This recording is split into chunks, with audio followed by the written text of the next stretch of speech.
মানিকগঞ্জ জেলার ঘিওর উপজেলায় কম্পিউটার ব্যবসায়ী আলী আজম মানিককে দাড়ি ধরে টানাটানি এবং মারধরের ঘটনায় আলোচিত আসামি নাসিম ভুঁইয়াকে গ্রেফতার করেছে গোয়েন্দা পুলিশ। বিস্তারিত দেখুন মোবারক হোসাইনের তথ্যচিত্রে। শুক্রবার সকাল 7:30টায় ঢাকা জেলার আশুলিয়া থানাধীন নিশ্চিন্তপুর এলাকা থেকে তাকে আটক করে মানিকগঞ্জ জেলা ডিবি পুলিশের একটি দল।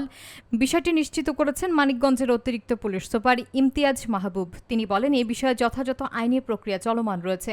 এর আগে গত 23 জুন রাতে ঘিওর বাস স্ট্যান্ড এলাকায় মানিক কম্পিউটারের মালিক আলী আজম মানিককে মারধর করেন নাসিম ভুঁইয়া।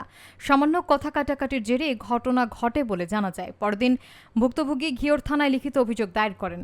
ঘটনার একটি ভিডিও সামাজিক যোগাযোগ মাধ্যমে ছড়িয়ে পড়ে এবং মুহূর্তেই ভাইরাল হয়। এতে এলাকা জুড়ে ক্ষোভের সৃষ্টি হয় ও আইন শৃঙ্খলা বাহিনী দ্রুত পদক্ষেপ নিতে বাধ্য হয়।